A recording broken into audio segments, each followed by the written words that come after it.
All right.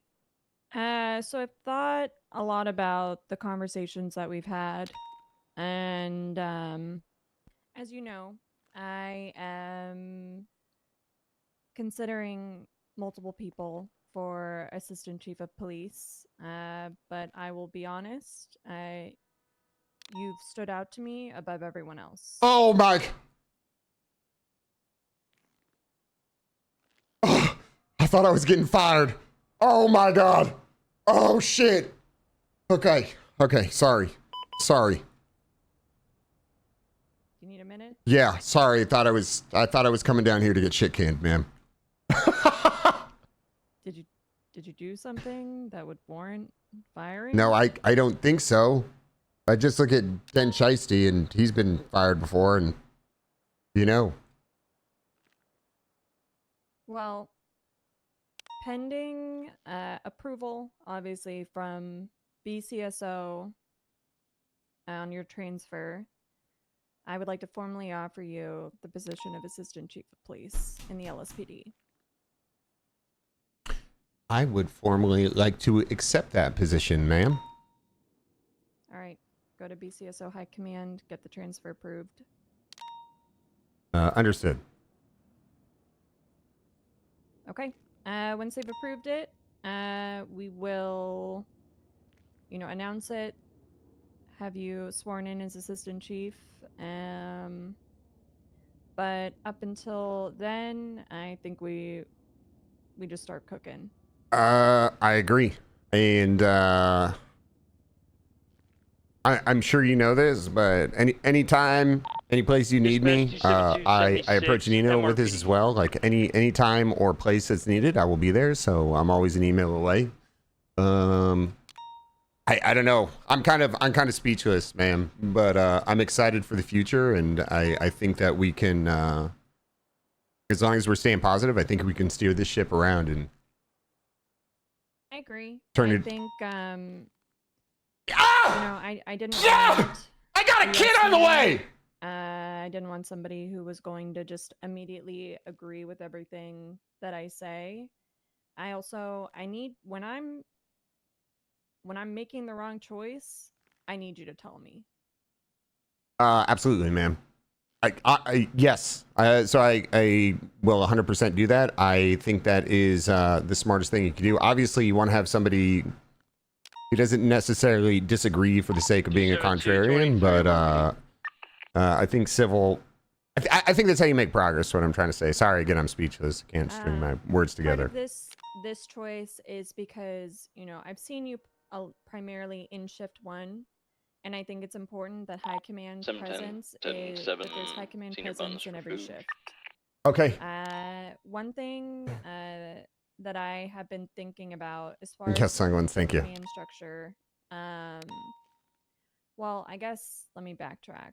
I think one of the first things that we need to do together as a team is look at the high command structure, look at the current sergeants, and see what changes need to be made. Going back to high command presence in every shift, I would like to put a captain in shift 3. What do you think about that? Okay, so yeah, okay, thank you so much. I think that's absolutely amazing. Yeah, so something like that, I couldn't agree more. That notebook, I mean, I gave you, like, I outlined that I think I need to, or excuse me, we need to have people in every shift. Command is very important in all shifts. Having high command, I think, would be even better. So yeah, I could, I mean, if I need to as well. I'll be around. I could come around shift 3 into shift 1. Any overlap or any days you need me to be around, like I said, my schedule is completely flexible. I'll be there. Okay, I have a couple ideas for a captain in shift 3 that I will, run by you later, if you know what I mean. Yes, ma'am. But I would like you to spend some time speaking with people in shift 3, and if there's anybody. Oh, it's Eugenie. I was on the phone with you. Said I'm spam robbing locals at the pier right now. Let me know. Yes, ma'am.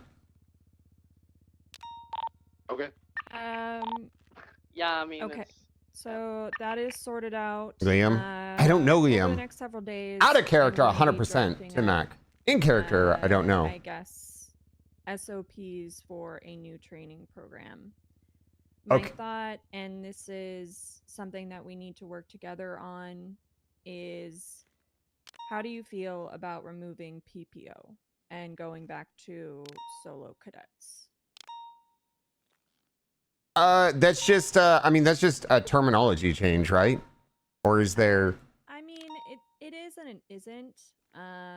You know, PPOs are able to ride with other officers. Solo cadets, obviously, the intent is that they ride by themselves. Okay. And my thought of that is that I think you grow the most in the solo cadet phase. You really find out who you are as an officer through that. So I think it's a little bit more restrictive, and yeah, let me turn the music down. I kind of just want to get away from the loosey-goosey stuff that's going on right now. The only issue I see with that is the time on, so when you're, I think if we streamlined it, it could work, but the issue I see with that is I think a lot of people enjoy the presence of somebody else being on duty. I think if there's stipulations like maybe like a seniors riding with a solo cadet or something that allows them to do that, or maybe it's lonely when you're a cadet and riding solo is really hard. I do understand where you're coming from. At the same time, I think you should take into account people coming on duty. Like, right, we want people to enjoy their time on duty. That's what keeps them coming back.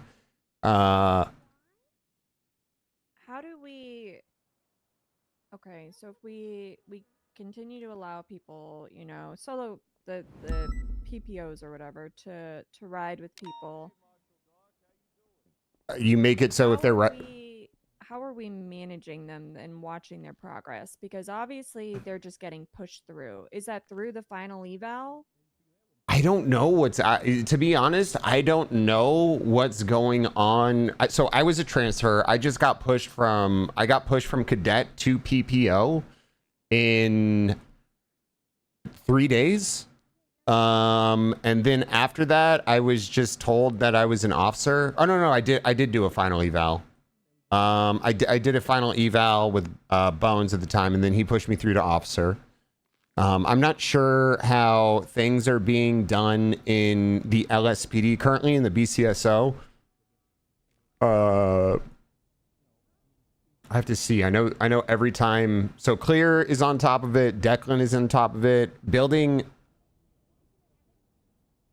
I think what we need to do is empower people in that thing. And obviously I want you to disagree with me. I don't think you would not disagree with me, but I think building a strong P&T team with a guideline of things we want and then allowing the P&T team to cook with oversight would actually do a lot of good. Because another thing about keeping people on duty is you need people to have purpose within the department. You know what I mean? Absolutely. So if we kind of delegate that situation, I think what we do is we sit down, we figure out what we want to see. We get the P&T team assembled. We explain to them. Obviously, there's always going to be oversight in all aspects of the police department, but then we kind of let them be like, okay, this is it. Yeah, I agree. Okay, so I don't know if we want to do that today or if you want to, you know, cook on it a little bit and come up with some ideas for P&T. We're about to go. We're about to just disappear, so you know. Yeah. We can talk about it after the meeting. Okay. Should I not say anything? Actually, I'll just keep my mouth shut until I get the Yeah, get BCSO approved